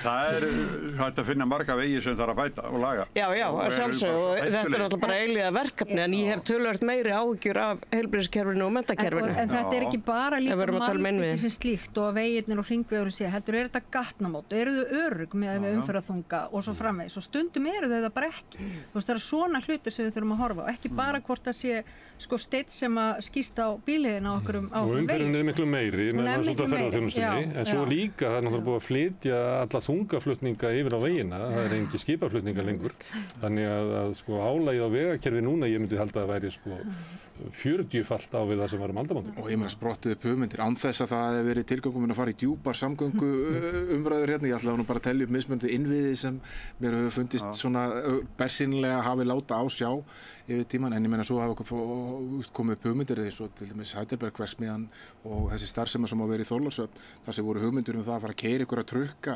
allan sólarhringinn á þeim legg á þjóðvegunum sem nú töluvert álag á nú þegar. Ég keyri mikið þarna á Suðurlandinu og það bara mjög mikið álag þarna yfir sumartíman. Ef þú ætlar að fara að bæta einhverju gengdalösu röð af búkollum fullum af möl þarna fram og tilbaka eins og voru hugmyndir þetta bara brjálaðar hugmyndir. En talað grunnkerfi, það verið í sumar verið mjög þétt umræða frá Moggan skólamál. Já. Og svona, ég held að hafi verið, eða hvort það kom mjög fljótlega einhverjar svona stefnumörkum frá viðskiptaráði í skólamálum. Hvernig metið þetta? Er þetta Sjálfstæðisflokkurinn bara undirbúa það að skapa þá hugmyndum að það sé bara krísu ástand í skólunum til þess að geta keyrt í gegn einhverja tilraunir til einkavæðingar og fyrst kannski svona markaðsvæðingar skólakerfisins, þannig að við getum fengið að velja skóla, þannig að ég sé ekki neyddur til þess að senda barnið mitt í skóla sem ekki stend PISA og það sé bara mannréttindi á mér og búa til einhver svona voucherkerfi eða eitthvað. Hvað er þetta? Því þetta virðist vera alveg bara rosalega kerfis svona vel skipulögð umræða Þetta er rosalega og svo heyrir maður í öðrum fjölmiðlum að það bara allt í einu allir komnir í rosalega vörn og hvað ætlar þú að gera? Eins og allir gangist inn á það sé stórkostlegt krísuástand. Já, ég held þetta sé óbúslega þung undiralda og þetta er samantekið ráð. Við sjáum Áslaugu Örnu einhvern veginn fara að ræða skólamál allt í einu. Mogginn einhvern veginn blæst það upp að menntamálaráðherra hafi ekki skilað einhverju skýrslu sem hann átti að gera fyrir ári síðan. Þetta ekki stóru skandalarnir í stjórnkerfinu. Skilur það svona verið að grafa undan þessu viðskiptaráð komið á fullt. Og þá veit maður hvar þær línur liggja. Þannig að ég er ekki nokkur meinast að vafa að næsta barátta verður að verja hið opinbera skólakerfi. Að því við skulum líka átta okkur á því að það er ekkert sem býr til ójöfnuð meira heldur en aðskilur skólakerfi. Þá erum við að tala um það að hér verða skólar með miklar áskoranir, svo elítubörnin sendi í einhverja skóla þar sem eru minni áskoranir og það eru færri í bekk og það er betra atlæti og allt það. Svo fyrir að tala um það að það sé ekki sanngjarnt að þessi skóli fái minni pening heldur þessi, það eigi að vera jafnt. Þannig að þá erum við bara búin að yfirgefa þessa jafnaðarhugsun og við sjáum hvernig þetta gerist í Svíþjóð. Þar gerðist þetta. Er ekki hjallastefnan? Jú. Og kannski fleiri einkarekni, ég veit ekki. Jú, það er náttúrulega slatti af einkareknu, Landakotsskóli, Ísaksskóli, Hjallastefnan og svo framvegis. Og það hefur yfirleitt verið gert á einhver svona hugmyndafræðilegum grunni eða trúarlegum eða eitthvað slíkt, en svo verður þetta svona hugmyndin að víkka þetta út. Þannig og það er ávísun á ójöfnu framtíðarinnar og það er ávísun á glötu tækifæri þeirra sem minna hafa milli handana og það er ávísun á verra samfélag þegar uppi staði. Þannig að þetta er mennta- og heilbrigðiskerfi er bara vísasta leiðin til þess að búa til verra samfélag fyrir fjöldan og betra samfélag fyrir eitthvað örfá. Og ef við höfum áhugað að læra af Norðurlöndunum þá ættum við að læra af Svíþjóð á þessu leyti. Það er ekki bara það að þetta var aukið til gert verri skóla og soga mikla pening út. Það er eitthvað bara örfá fyrirtæki sem eiga orðið meira og minna skólakerfiðar og sem gerir upp held ég á Kýpur eða eitthvað. Þannig að það er alls konar svona í þessu, en það er líka til fólk sem hefur verið að rannsaka hvaða samfélagslega áhrif þetta hafði á samfélag. Þannig ef að fólk hefur verið áhyggjur af því að klofni svona á milli innfæddra og innflytjenda og að verði gjá á milli hverfa og annað slíkt, þá er fólk sem hefur skoðað sænska skólakerfi og sér, þarna liggur grunnurinn. Þarna liggur grunnurinn á því að Svíþjóð er að klofna í dag, er að við einkavæddum eða markaðsvæddum skólakerfið. Já, og svo líka var ég að hugsa, ég er alveg upp í Svíþjóð á tíma þar sem Svíar voru velferðar og menningarlegt stórveldi og voru það mjög lengi. Við erum að verða menningarlegt stórveldi með við höfðatölu. Grundvöllurinn að því að vera menningarlegt stórveldi, það er að gefa öllum börnum tækifæri til þess að þroska sína hæfileika. Þannig að það er lykillinn. Og ef við viljum horfa át út frá hinni hliðinni, frá bara atvinnulífi framtíðarinnar, þá er þetta líka praktískt. Það er að öll börn fái sér besta menntun. Þannig að það sem til dæmis hefur verið hamlað vexti íslenskra nýsköpunarfyrirtækja að þeir takja út á Íslandi. Einn af þeim þáttum til dæmis aðgangur að menntuðu fólki og sérhæfu fólki. Þannig að þetta líka bara, þetta gott fyrir íslensk samfélag öllu leyti að við pössum upp á það að öll börnin okkar fái sem mestan og bestan aðgang að góðri menntun. Þegar þessi PISA-umræða fór á stað þá var ég mér fannst hún svona svolítið harkaleg vegna þess að það kemur líka í ljós að börnunum okkar líður aðeins betur í skólanum núna heldur en þið gerði áður og ég hefði haldið að það geti verið grundvöld til þess að þeim fari líka þá að ganga betur í skólanum og þannig að mér finnst við eigum ekki að fara alltaf í þetta uppnám yfir þessum hlutum en það breytir ekki því að það vantar meiri stuðning til við skóla og við kennara og við þá sem að sinna þessu störfum og það svolítið á okkur kjósendum og svo aftur stjórnmálamönnum það að veita þann stuðning og veita þeim þann aðgang að þeim bara að þeim þeir starfsumhverfi sem þau þurfa og mér finnst eins og með kennarana og mér finnst þeir vera að vinna alveg frábært starf en þetta er þrælerfitt og við ætlum þeim alltaf meira og meira þau líka bara að ala upp börnin okkur og kenna þeim alls konar gildi og hitt og þetta og það er ekki þeirra verkefni. Þau þurfa að fá að kenna börnunum námsefnið, þau þurfa að aðganga góðu námsefni og svo það okkar foreldrar að sjá hitt sko. Nú að vera svo jákvæð, ég ætla að skipta í. En má ég samt bæta einu við grunnkerfin. Mér fannst ótrúlega áhugaverð greinin sem hún skrifaði formaður Læknafélagsins, hún Steinunn Þórðardóttir nýlega þar sem hún var að tala starfsumhverfi lækna og heilbrigðisstarfsfólks. Og þannig erum við svolítið að horfa á það sama. Það er bara alltaf þetta aukna álag og mér fannst áhugavert og hún sagði í dag að þetta snýst ekki bara krónur og aura, þetta snýst starfsumhverfið og álagið sem að þau eru að verða fyrir. Þannig eru kröfur þessara stétta, kennara og lækna út allan heim og sérstaklega í þeim löndum sem hafa gengið lengst veg nýfrjálshyggjunnar eins og Bandaríkjunum og Bretlandi, þá eru kröfurnar alltaf bara endurreist heilbrigðiskerfisins, endurreist skólakerfisins af því að það er búið að brjóta þetta svo mikið niður að starfsskilyrði kennarana eru orðin óbærileg. Það er eitt mál sem við getum ekki sleppt í að ræða. Það er orlofsgreiðslur til Dags Björgvinssonar. Þegar ég sé þetta þá hugsa ég að Dagur á enga pólitíska möguleika ef hann alltaf fær í landsmálin, þá held ég að hann sé bara engi leið. Katrín, þú nú samflokksmanneskja Dags. Já, Dagur, ég held að hann er ótrúlega heiðarlegur og góður stjórnmálamaður. Ég held að hann hafi gert að þetta hafi verið bara besta vitund, besta þekking og ég veit það ekki, ég hef ekki sett mig alveg inn í þetta og mér er menn svolítið tvísa það hvort þetta sé það sem er almennt gert hjá Reykjavíkurborg eða ekki og það er það sem að ég myndi kannski vilja vita fyrst. Það þarf að rannsaka þessi 10 ár fór hann í frí, var hann frá skrifstofunni í hversu langan tíma og þannig að við hægt að reikna þetta út. Ég get alveg sagt þér það. Þú kemst aldrei að því vegna þess að líf stjórnmálamanns er þannig að það er mjög óljóst hvort þú ert í fríi eða ekki og hvenær þú ert í fríi. Þegar næri 14 ár sem ég var í stjórnmálum þá komst ég í röð örfá daga án þess að skiljiði að þurfa að gera eitthvað. En þú réðst sinni vinnu sjálf og ef þú ferð ekki í frí þá er það bara þitt mál. Það er ekki að koma 14 árum seinna og rukka gamalt sumar. Það er ekki alveg þannig. Þannig að ef við horfum bara, það er ekki hægt að finna út úr þessu. Hins vegar er ég á því að það eigi bara þá eitt að gilda alla og það finnst mér vera stóra máli í þessu og mér finnst við ekki hafa fengið nægar upplýsingar og það hvort svo séð ekki. Ég er alveg sammála því. Þarna er jafnræðisreglan ef að aðrir annað starfsfólk borgarinnar býr við sömu kjör og sömu starfsskilyrði að þá er þetta ekkert mál en ef þetta er eitthvað sem hann fær bara á engin annar þá er þetta mál. Og það er svona kannski það sem er erfitt að átta sig á í þessu því að það sem borgin segir, það sem sitjandi borgarstjóri segir, það sem Dagur segir, þetta er bara eitthvað sem þeir sem sjáum rekstur borgarinnar hafi bara reiknað út og svona sé þetta. Við höfum að fá að sjá dæmi.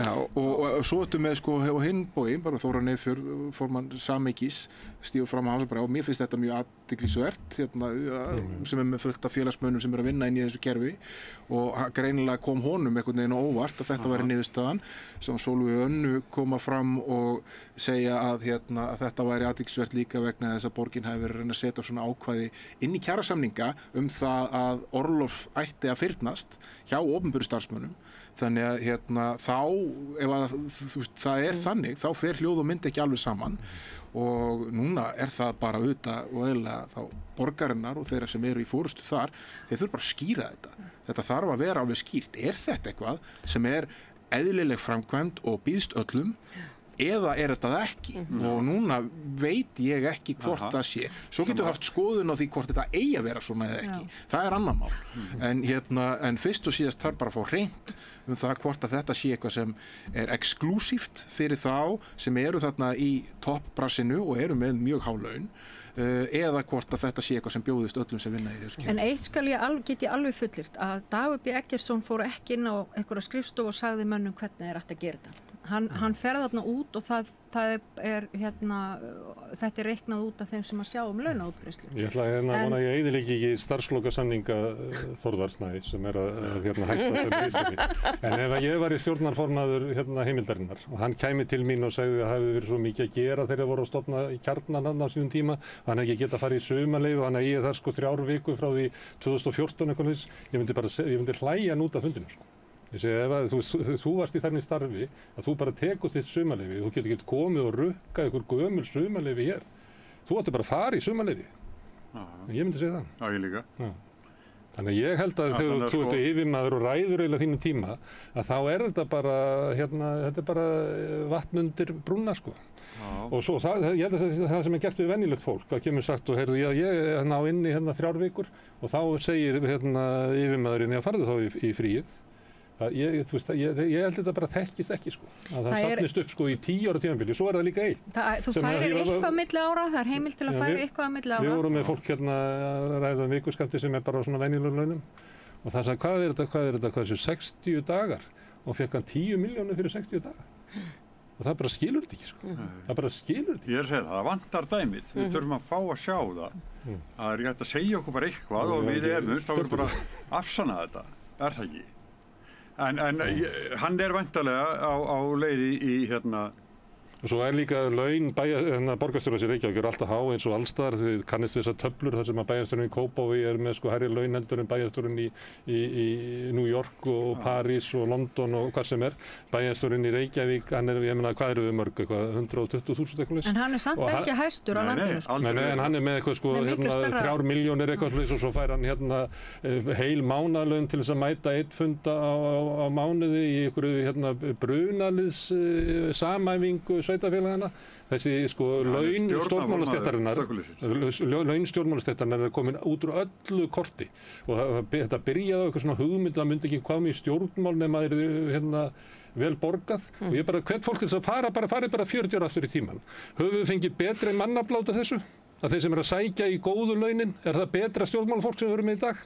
Ég ætla að við bara fara aftur í það að ráðherra getur verið bara með svona yfirkennaralaun, þingmaður getur bara verið með venjulega kennaralaun og þetta við höfum bara besta fólkið. Það er fólki sem til í að vinna fyrir samfélagið sitt með því að fá bara, eiga ís og á en einhverju að koma allt inn á laun eins og sé einhverju sko forstjórar einhverju skráðu félögum í Kauphöllinni við að vera bæjarstjóri í Reykjavík, minnst það hneyksli. En það hvað sko, já. Og þetta sjálftaka og þetta sama fólk yfir á þessu launu sem hefur skammtað þessu laun og minnst að við höfum að stoppa þetta. Þetta ekki gert með vilja meira, við myndum lappa henn út og spyrja fólk. Finnst þetta gott? Finnst þetta gott að sko forsætisráðherra sem 3 milljónir á mánuði? Fólk myndi segja nei. Ég held að það sé kannski 3% sem það myndi segja já. Akkur eru þá með þetta svona? Akkur eru komið með stjórnmálastétt sem getur bara skammtað sér laun? Hvernig mistum við lýðræði út í þessa vitleysu?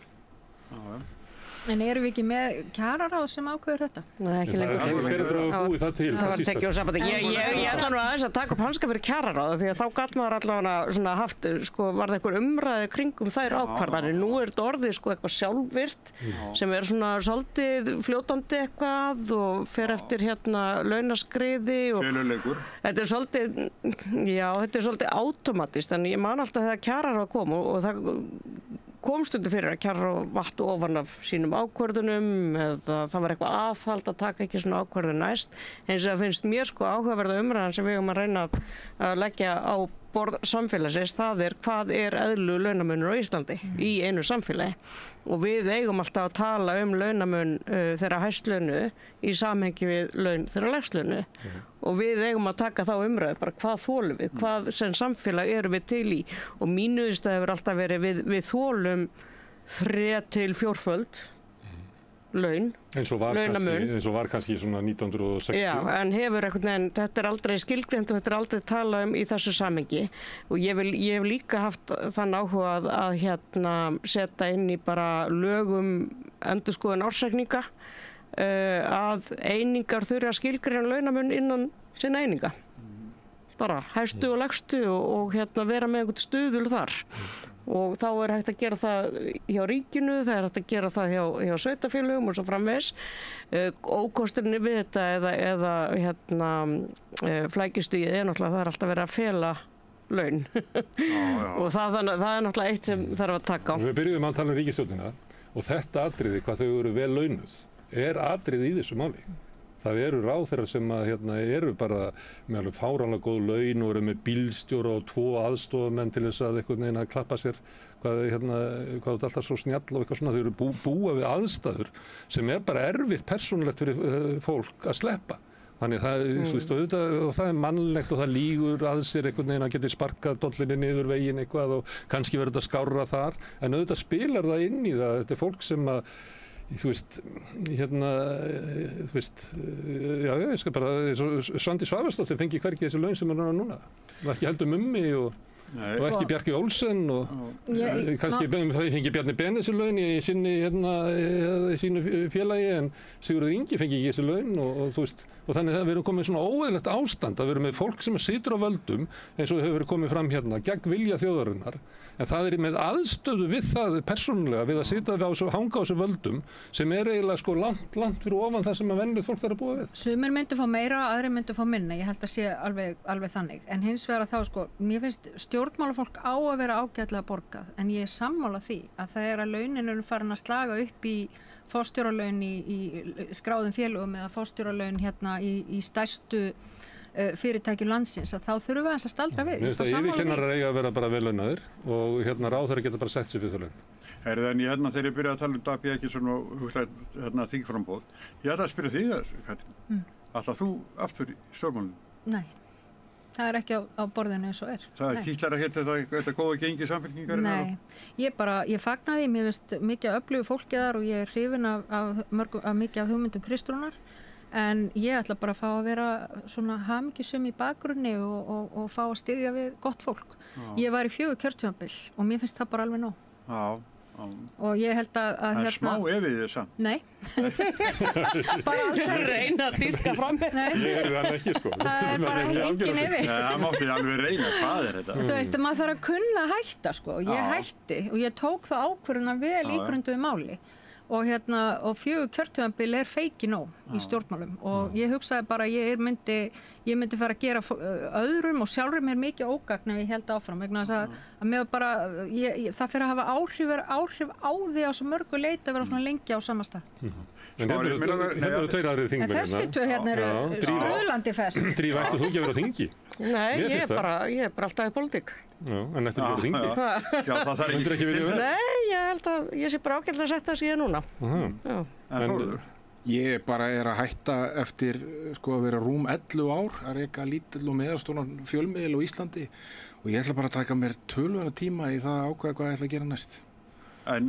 En það hefur verið leitað til með? Ég bara, alls konar fólk hringdi mig með alls konar hugmyndir, ég sagði ykkur að þetta fram með hann og þar geta bara verið, þú veist, sumar hafa komið með mjög opna skjöldu, ég ætla bara að taka mér smá tíma og pæla í þessu með minni fjölskyldu og nánasta hópi og Er Kristur búinn að hringja þig?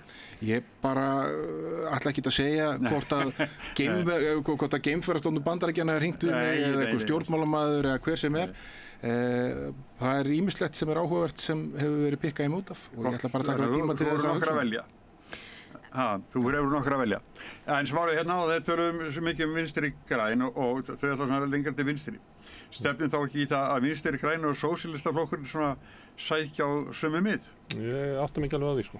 Ég átta mig ekki alveg á hvað sko, Drífa kannski getur frekar útskipta fyrir úr hverju VG búið til eða hvað eftir af VG og eitthvað fleira. Þannig að...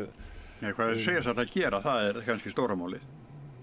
Já, stundum finnst manni þetta væri svona sniðmengi á einhvern hátt. Stundum finnst manni það bara ekki, sko, eins og að þarna sem verið að tala einhvern vinstri, sko, og þess vegna tölum við bara sósíalisma, sem þá bara kannski grónagrauturinn sem ég lýsti áðan, sem bara kröfugerð þeirra sem að verða fyrir mestu óréttlæti í samfélaginu, á meðan að stundum þá byrjar vinstri að hljóma sem eitthvað svona svolítið svona einhverjar blúndur millistéttarfólks. En sameining flokkarna, kemur það til greina?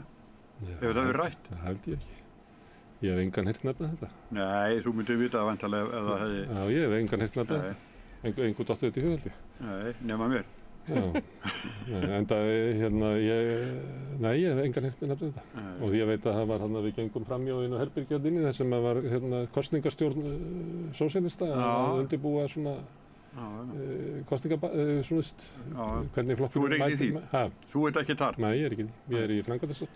Herðu, En svo það nú oft þannig, einhvern veginn eins og ég skilgrein mig og frjálslyndur jafnaðarmaður. Þannig að þýðir að ég get alveg verið býsna frjálslynd gagnvart markaðnum svona ákveðnum sviðum, með svo mjög hörð til vinstri á öðrum sviðum. Og það skiptir bara máli að við séum með aðhald þeim megin frá vinstri, til þess að svona halda okkur sem eru kannski aðeins með frjálslyndari taugar í skefjum. Sem eins og Drífa hefur bent á núna og áður, að þessi vera VG inn í þessari ríkisstjórn eyðilagði svolítið þá umræðu inn á þingi. Það er einhvern veginn svo skökk umræðan til dæmis efnahagsmál og velferðarmál og annað slíkt. Utanríkismálin, já. Það hún svo langt til hægri orðið, sko, á þeirra forstum, því miður. Það er líka bara svo skiptir svo miklu mál á þingi og það er það sem ég finnst alltaf. Ef að samfélag á að færast eitthvað áfram og það á eitthvað gerjun eiga sér stað, þá verða hugmynda átök eiga sér stað líka. Þú veist, hvernig á ég að þroska mínar hugmyndir og mínar hugsjónir ef ég hef engan til að takast á þar við? Ég meina, þá stöðnum við bara og verðum flöt og það er kannski svolítið það sem hefur gerst. Já, heyrðu, það stutt til kosninga, en vonandi, en þættinum er lokið. Katrín Júlíusdóttir, Drífa Snædal og Þórður Snær. Takk ykkur fyrir komuna. Takk. Og þér fyrir samveruna, en við sitjum eftir. Okay. Takk fyrir okkur. Takk.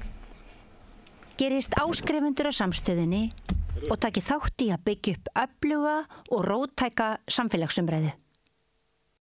Með því að ganga í leigjendasamtökin styður þú baráttu leigjenda. Leigjendasamtökin eru fyrir öll þau sem vilja vinna að réttlæti og öryggi á húsnæðismarkaði. Leigjendasamtökin.is. Allir þættir Samstöðvarinnar eru fáanlegir á öllum helstu hlaðvarpsveitum. Þarftan að tala borgarfulltrúa. Borgarfulltrúar sósíalistaflokksins eru með viðtalstíma alla mánudaga klukkan 13:30 til 14:30. Það þarf ekkert að bóka tíma, endilega kíkja við í Bólholt 6, 105 Reykjavík. Við erum í útvarpinu á FM 89,1. Segðu það á Samstöðinni. Samstöðin er í eigu hlustenda, áhorfenda og lesenda. Sláist í hópinn og gerist áskrifendur.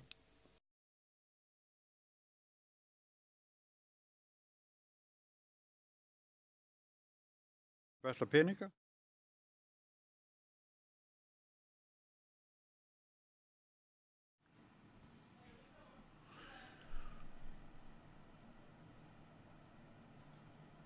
Já, við sittum þetta eftir bræðurnir, Sigurjón. Hvað segirðu?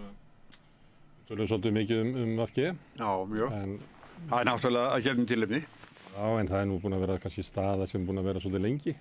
Já, þessi fundur núna kannski, þetta er svona fyrsti stóri fundur þeirra kannski, hann er þau að senda frá sér ályktanir og fleira, þetta er alvöru fundur og það er ekki að vona sér rættina, þetta er einn af 3 ríkisstjórnarflokkunum og hvort eða eru svona álykta sem að svona heggu nærri í hinum, það verður sjá hvernig hausti verður, það verður spennandi. En svo töluðum við ekkert svo marga flokka, að það eins og Flokk fólksins, Viðreisn og Pírata. Það sem mér finnst þegar við komum aðeins inn á það að þeir var að berjast sama fylgið Sjálfstæðisflokkurinn og Miðflokkurinn. Já. Af því að ég var að spyrja því að ef að VG að leggja meiri áherslu á svona vinstri mál núna, er það eitthvað meira heldur en að Sjálfstæðisflokkurinn að reyna að búa sig til eitthvað svokölluð hægri mál? Ég meina þingflokksformaður segir að þetta sé búið og við höfum oft talað það að eða verði ekki áfram í næstu kosningum. Við höfum oft talað að þessi gagnrýni innan úr Sjálfstæðisflokknum og svona innan úr einhver hægri að ríkisstjórnin sé allt og vinstrisinnuð og Sjálfstæðisflokkurinn ná engu sínu fram og þú þekkir þessar greinar Óla Björns sem til þess að reyna að búa til einhverja svona línu að Sjálfstæðisflokkurinn sé ekki ríkisstjórnin, heldur sé Sjálfstæðisflokkurinn eitthvað annað og hann sé standi langt til hægri við þessa ríkisstjórn. Ég veit ekki alveg hvort að áherslur VG núna séu þar sem að verið að færa VG meira til vinstri frá ríkisstjórninni heldur en Sjálfstæðisflokkurinn hefur verið að gera raunverulega í meira en allavega 1,5 ár.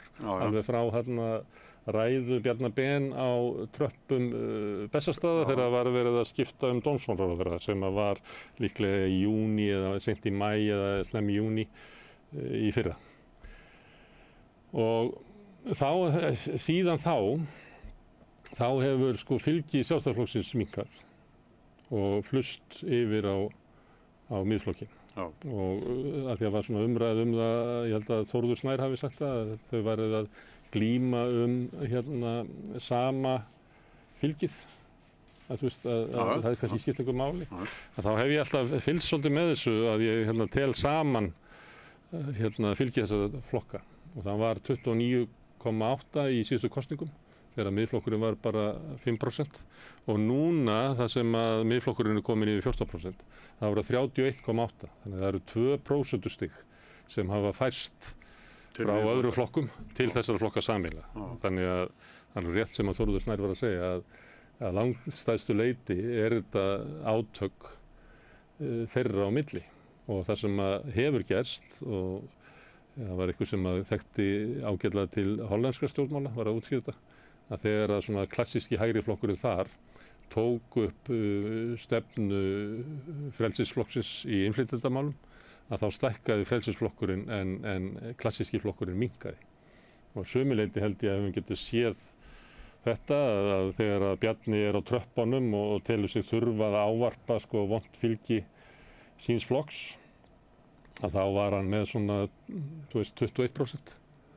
En hann komin í 17 núna, hann er mist 4% þig, hann hefur ekkert á henni sér, en samt hefur hann upplifað það að hann yrði að gera eitthvað til þess að reisa flokkin við. Þannig að það sem að hins vegar gerðist var það að Miðflokkurinn fékk einhvern veginn svona samþykkt fyrir, hann var á þessum tíma að þá var hann með svona 7%.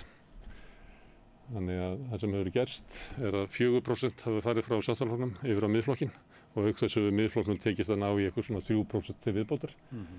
Kannski frá Flokki fólksins og svona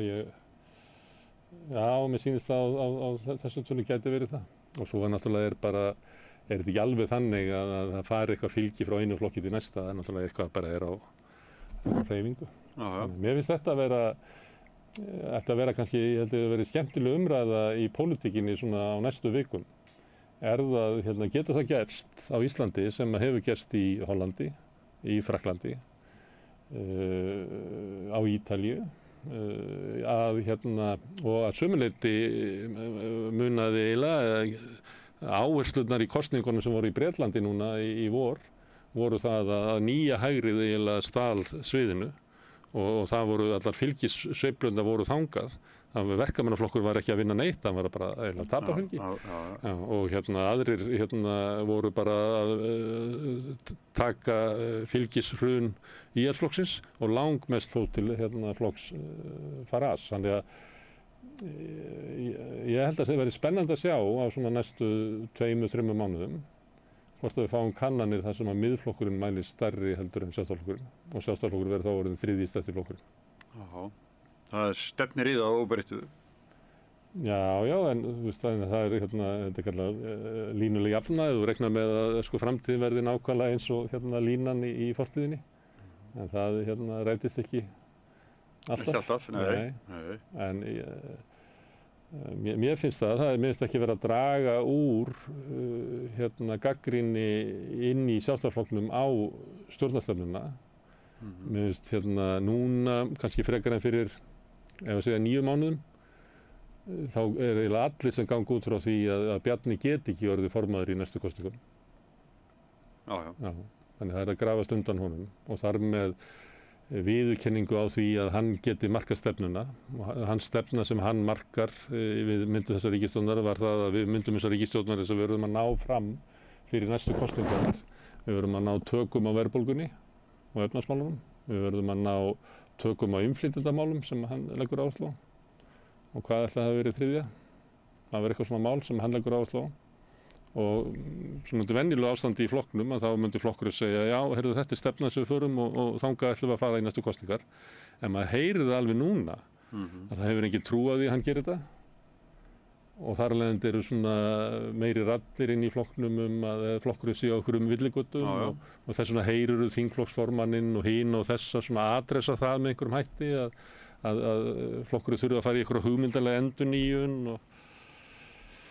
og allt sem þau gera með þessu þeir eru að viðurkenna það að Sjálfstæðisflokkurinn hafi svikið grunnstefnu sína alveg eins og VG er sakað af sinni grasrót að þá flyst fylgið yfir á miðflokkinn sem mér finnst vera svona eðlilega staður fyrir óanægja hægri menn inn í Sjálfstæðisflokknum. Miðflokkurinn er eiginlega til hægri við Sjálfstæðisflokkinn. Ekki? Jú. Hann er svolítið ólíkur Framsóknarflokknum. Það er svona... Já. Ef þú ætlar að horfa á bara miðflokki sem klofning út af Framsóknarflokknum þá færðu ekki rétta mynd, sko. Nei. Hann er gjörbreytt síðan það var. En samt lítur, sko, gott fylgi í miðflokksins að særa marga Framsóknarmann. Það er alveg vissum. Já, þeir sem sagt fagni ekki fylgisaukningu miðflokksins, þetta er óvinir. En svo, ég taka kannski ábyrgð á því að þau tóku þátt í fundinum í Háskólabíói að veðja á að Sigurður Ingi myndi færa þeim meiri áhrif og völd í samfélaginu sem hann sannarlega gerði á tímabili. En mann hljóta þá að velta fyrir sér að hefði kannski verið bara betra að fara að halda áfram með Sigmund Davíð.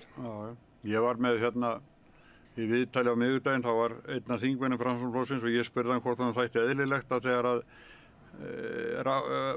fjármálaráðherra stóllinn rak á fjöru þeirra að Sigurður Ingi settist í hann en ekki Lilja Alfreðsdóttir, sprenglærður hagfræðingur út allan heim.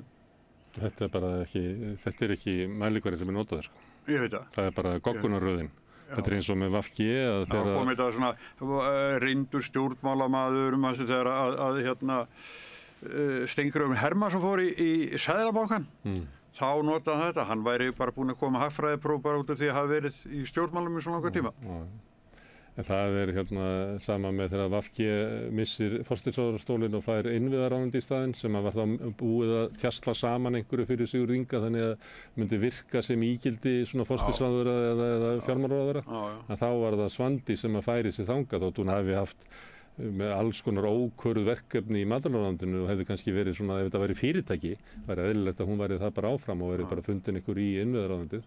En þau eru mjög, þau hafa svona skynjara úti svona virðingu og respekt, sko, hvað vil ekki taka niður fyrir sig með því að ef Sigurður Ingi heldur áfram bara í sínu ráðuneyti eða gefur fjármálandið eftir til Lilju sem er bara þá í yfirlýsingum að hann sé að hætta og ætla að Lilja að taki við. Það er sama kannastu við umræðuna sem var þegar Bjarni var í þessum vandræðum í stólaleik sínum að hann gæti verið eiginlega að opna fyrir það að Þórdís Kolbrún taki við af sér. Þannig að þetta fólk er miklu meira að hugsa svona hluti, sko. Já, ég veit það. Ég er bara að segja, sko, hvað þetta væri mikið eðlilegra að alveg svo Jón Baldvins að hann væri eini Íslendingur sem hefði menntað sér til forsætisráðherra og þetta er svipað með, sko, Lilju, sko. En þá situr hún bara næsta bekk, hún fær ekki að fara inn í, samt er hún í fjármálaráði eða ekki. fyrir hönd Framsóknarflokksins. Var það? Já, það voru formenninir, Bjarni, Katrín og svo varaformaður Framsóknar. Já, en núna er Sigurður Ingi orðinn fjármálaráðherra, hann lítur að vera þar inni núna. Já. Þannig að hún hefur mist það frá sér. En hérna, líkurnar á því að Bjarni leiði Sjálfstæðisflokkinn í næstu kosningum ekki miklar. Nei. Venjulega ætti landsfundur að vera þar svona snemma næsta ári. Og þá það miðar umverulega við að kosningarnar yrðu á hausti. Ef þú ætlar að hafa kosningar að vori, kannski í apríl, maí, þá þyrftilega að ná fundunum inn í svona sent í október eða byrja í nóvember. Já. En ef þú ætlar að, jólin einhvern veginn svo mikil hlussa að ef þú frestar í fram yfir jóla þá ættu komið með hann kannski sent í febrúar í fyrsta lagi og þá eru kannski bara 2 mánuðir ef þú kjósa vori til kosninga. Þannig að þeir myndu þurfa að breyta því og á þessum fundi mun verða kosin nýr formaður. Öllu líkindum mun Bjarni lýsa því yfir að hann sé hættur, að hann átti sig á því að hann eigi ekki séns. Nema að hann ætlaði bara að spila það, að það verði ósætti mótframboðið og það komi kannski 2 sem að gera tilkall og hann geti unnið bara á sínu fylgi, verði kosin aftur formaður með 41% atkvæði eða eitthvað. Ég veit ekki hvernig hann hugsa það. VG verða með velja sér sína forystu í október.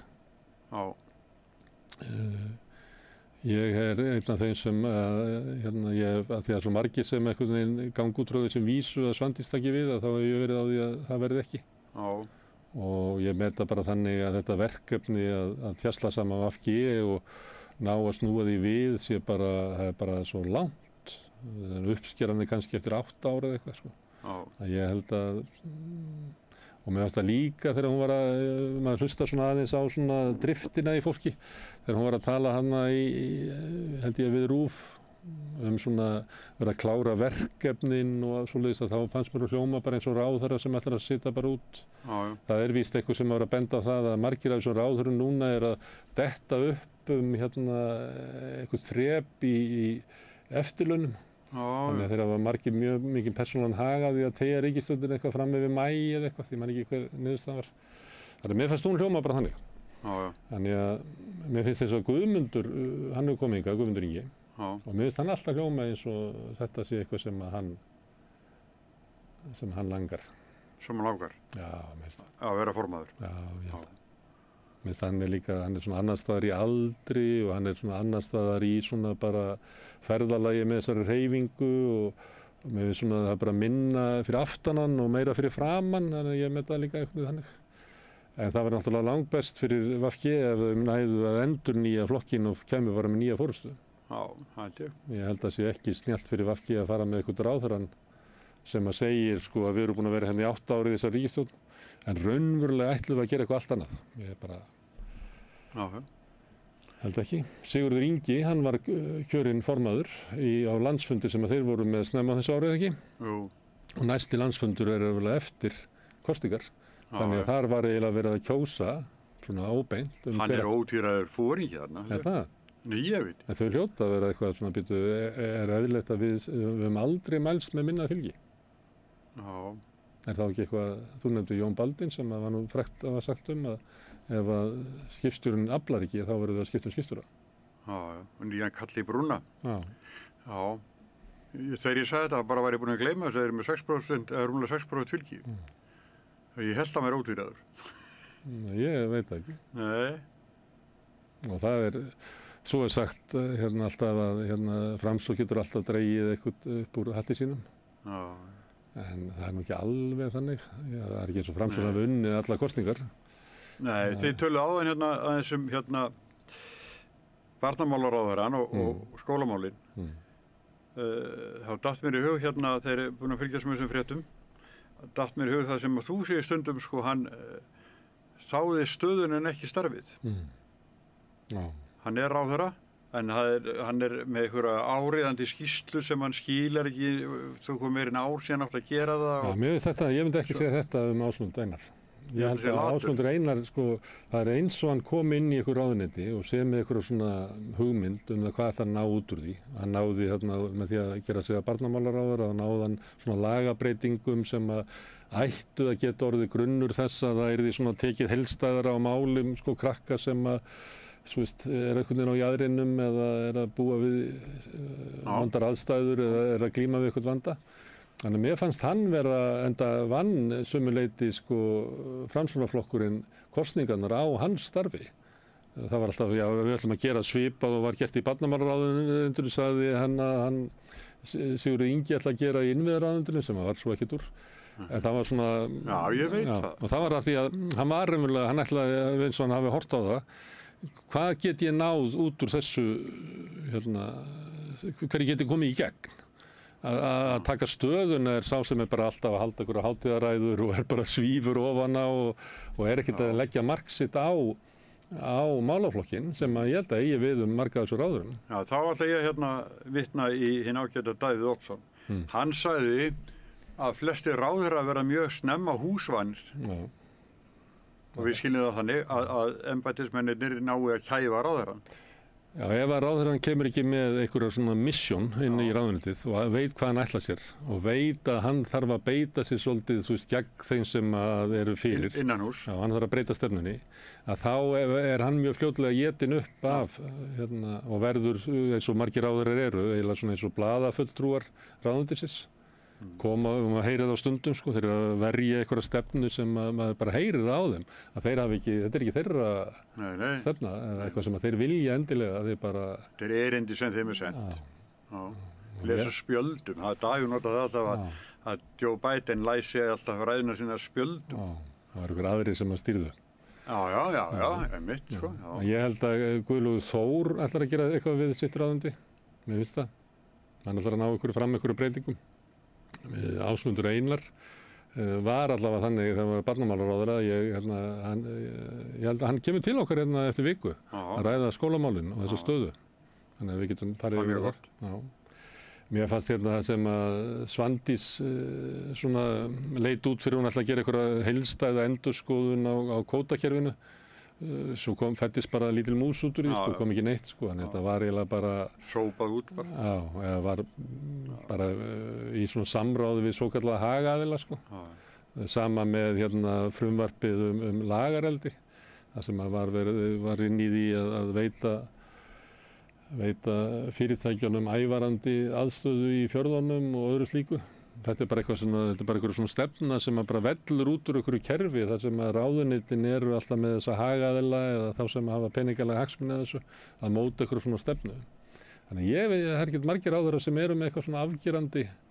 Áslaug Arnar eitthvað svona vera með skrifstofuna sína hér og þar og er mikið á svona samfélagsmiðlum. Hún var reyndar með svolítið afgerandi sem að hefði kannski mátt ræða meira síðastliðinn vetur. Sem var það að taka peninga út úr háskólaframlögunum og veita þau svo tilbaka til verkefna sem var eitthvað svona samvinnuverkefni á milli háskóla sem er náttúrulega svona lúmskleið til þess að styrkja einkarekna háskóla. Þannig að hún er með svona, en Þórdís Kolbrún er mjög afgerandi utanríkisráðherra. Hún er bara herskáasti utanríkisráðherra í okkar heimshluta. Það er bara að þú þetta fara til Bandaríkjanna bara til Pentagon og finna annan eins herskáan tón. Titlar hún sig ekki sem varnarmálaráðherra? Já, það er að því að við erum ekki með svoleiðis. Þegar það er NATO fundir varnarmálaráðherrana, að þá hefur hún farið þangað. Einhvern tímann í gamla daga þá var ofta embættismaður sendur á þessa fundi. Ég veit ekki hvort þetta hefur breyst formulega eða hvort það hefur bara gerst því að NATO er í stríði í miðri Evrópu og við erum að senda vopn og eitthvað lera. Hún er fólkin í Sjálfstæðisflokknum sem að leiðist þetta, hvernig hún lætur. Og hún hefur verið kölluð varnarmálaráðherra Úkraínu af svona hægrimönnum í míneri. Og það er ekki allir ánægðir með þessa línu hennar inn í Sjálfstæðisflokknum. Þannig að hún er ekkert sjálfkjörinn eftir formaði farið Bjarni frá?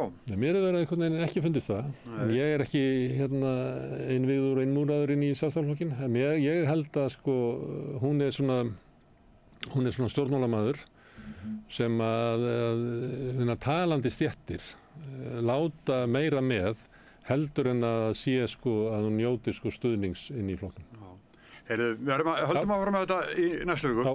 Þakka fyrir okkur í dag.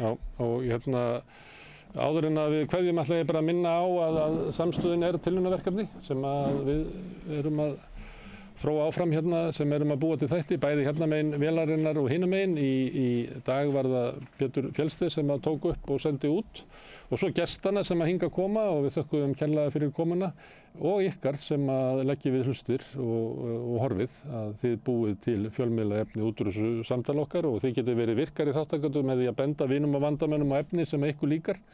Þannig hefur samstöðin byggst upp af góðri afspurn. Þið getið bent á að það má finna efnið okkar á Facebook og það má finna það á YouTube, það má finna það á öllum hlaðvarpssveitum, það má finna það í útvarpinu á 89,1 á stór höfuðborgarsvæðinu en það má líka sækja þær útvarpssendingar á netið, spilarinn.is og svo er spilarinn líka app sem má hlaða niður í síman og hlusta á samstöðina og allar íslenskar útvarpsstöðvar hvar sem er í heiminum. Við erum komin í sjónvarpið til þeirra sem að fá sjónvarpið sitt frá símanum. Það er nú með 5 á fjarstýringunni kannski. Munu önnur fjarskiptafyrirtæki bjóða sínum viðskiptavinum upp á efni frá samstöðinni. 24 tíma sólarhring, 7 daga vikunar, allan ársins samfélagsumræða við þetta rauða borð hér og í öðrum þáttum samstöðurinnar. Það sem að drífur þetta áfram er sá hluti áheyrenda og áhorfenda sem hefur gerst áskrifendur. Það við gerum könnun í apríl og þá voru það 40.000 manns sem að hlustuðu á þætti eða horfðu á þætti í samstöðurinnar í hverju viku. Af þeim hafa 1400 manns gerst áskrifendur og það er eiginlega fyrir þeirra framlag sem að okkur tekst að halda út í samstöðinni. Ef að þú vilt slást í hópinn og telur mikilvægt að samstöðin haldi velli og nái jafnvel að vaxa, að þá hvetið þið til þess að fara inn á samstöðin.is þar er hnappur sem ástendur áskrift. Þar getur þú skráð þig. Grunnáskriftinn er 2.500 krónur, þú mátt borga meira ef þú vilt. Og þeir sem að kjósið getur látið áskriftina renna sem félagsgjöldin í Alþýðufélagið og það er Alþýðufélagið sem á og rekur samstöðina. En þetta er gott í bili, ég óska ykkur bara góðra helgar þar sem eftir aðvinni. Ég verð hérna aftur annað kvöld klukkan 8 en þá hefst rauða borðið. Takk fyrir.